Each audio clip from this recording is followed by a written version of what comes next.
취득세가 면제됩니다 라고 제가 말씀을 드렸습니다. 부동산 고민 문자로 자세하게 보내주시면 추첨을 통해서 여러분들에게 월수금 정확한 해답으로 찾아뵙도록 하겠습니다. 구독, 좋아요, 알림 설정까지.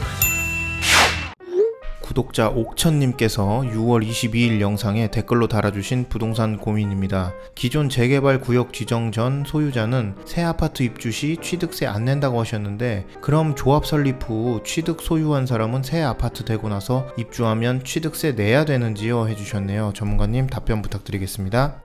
네, 제가 이 앞전에 취득세, 종부세 규제 완화 발표라는 영상을 찍은 적이 있습니다. 그 영상에 대한 내용은 재개발을 추진하는 데 있어 원조합원들은 나중에 신축 아파트 입주할 때 원시 취득이라고 해서 취득세를 내야 되지만 그분들은 취득세가 면제됩니다 라고 제가 말씀을 드렸습니다.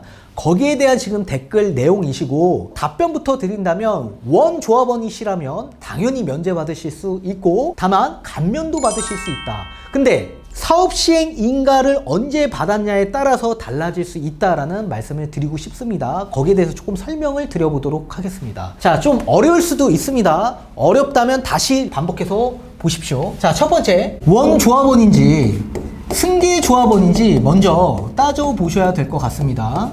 자, 근데 우리가 사업 진행하는 데 있어서 정비사업 기준일이라는 게 있습니다. 이게 구역 지정이 언제 났냐가 가장 중요할 텐데, 자, 구역 지정을 2008년 3월 12일 기준으로 봤을 때 이전에 취득하신 분들이 있을 수 있고요, 이 이후에 취득하신 분들이 있을 수 있겠죠. 근데 만약에 2008년 3월 12일 구역 지정이 나기 이전에 취득하신 분들 가운데서 사업시행 인가가 나기 이전에 취득하신 분이 있을 수 있겠죠. 매수하신 분.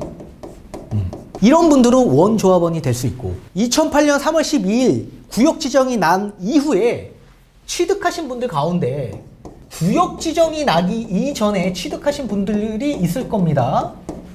이런 분들을 전부 다 원조합원이라고 그래요. 원조합원. 이해가 되셨죠? 따라서 원조합원의 기준점이 구역 지정이 2008년 3월 12일 이전에 사신 분들, 이후에 사신 분들 가운데 이전에 사신 분들은 사업시행 인가 전에 매수하셔야 되고, 이후에 사신 분들은 반드시 구역 지정이 나기 이전에 취득을 해야지만 원조합원이 될 수 있다. 대상자다. 그렇게 보시면 될 것 같습니다.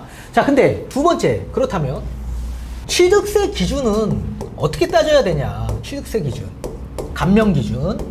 사업시행 인가를 2020년 1월 1일 기준으로 그 이전에 득한 단지가 있을 수 있고 그 이후에 득한 단지가 있을 수 있지 않겠습니까? 만약에 사업시행 인가를 2020년 1월 1일 이전에 난 단지라고 한다면 85제곱미터 이하만 세제 혜택을 줍니다.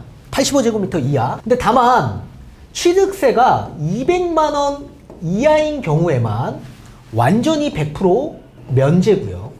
반대로 200만원이 취득세가 넘어갈 경우에, 계산해보니 넘어갈 경우에 85%가 감면이 됩니다. 그리고 85제곱미터 초과가 되는 경우에는 당연히 기본 세율로 계산해서 취득세를 내셔야 됩니다. 자, 그렇다면 취득세가 언제 나올까요? 얼마 나올까요?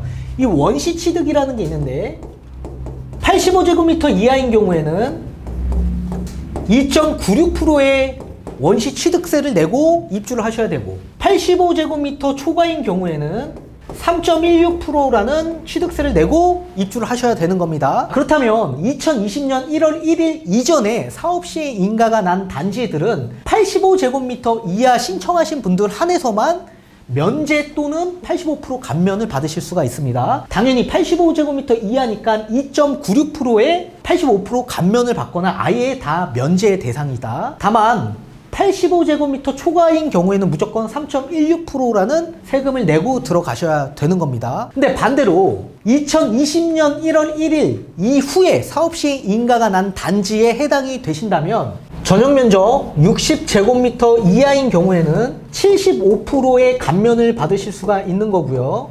60 초과에서 85제곱미터 이하인 경우에는 50%의 감면을 받으실 수가 있는 겁니다. 자, 따라서 60 제곱미터 이하에 해당되시는 분들은 2.96%에 75%가 감면이 되시는 거고 60에서 85제곱미터 이하인 분들도 마찬가지 2.96%에서 50%가 감면이 되시는 겁니다. 그리고 며칠 전에 국토부에서 발표한 게 있었죠. 이 공공으로 주도하는 사업에서 시행자와 토지주한테 취득세를 감면시켜 주겠다라고 했습니다. 근데 감면은커녕 알고 보니 취득세를 엄청 내야 되는 상황이 나옵니다. 그분들도 오랫동안 한 곳에서 오래전부터 사셨던 원조합원들입니다. 그런데도 불구하고 이렇게 민간 재개발로 추진하고 있는 분들은 다 면제 대상자인데 그분들은 오히려 취득세를 엄청나게 내고 들어가야 되는 상황이 나오고 다주택자는 최고 12%의 취득세 중과를 받으면서 입주를 해야 되는 상황이 나오는 겁니다. 따라서 본인이 공공주도로 진행하는 사업 단지 원조합원들이라면 이런 취득세 감면 혜택 받을 수가 없다, 그렇게 생각을 하시면 좋을 것 같고, 그리고 우리 구독자님이 마지막에 문의 주신 1+1 재개발 가지고 계신 분들 취득세는 어떻게 되냐 그렇게 물어보셨는데 1+1 가지고 계신 분들은 대다수가 면제 대상자일 겁니다. 우리가 이렇게 원시 취득이라는 거는 분담금이 발생됐을 때 취득세를 내고 들어가는 거고 분담금이 없으면 취득세가 없는 겁니다. 근데 1+1 같은 경우에는 종전주택의 권리가액이 1+1의 분양가보다 높기 때문에 분담금이 없는 겁니다. 따라서 당연히 취득세가 없는 거겠죠. 그렇게 꼭 알아두시면 좋을 것 같고, 굉장히 어렵고 복잡합니다. 이렇게 어렵고 복잡한 거 다시 반복적으로 보시면 이해가 되실 겁니다. 아무튼 오늘 여기까지 말씀드리고 지금까지 직원직설의 이경민이었습니다. 감사합니다.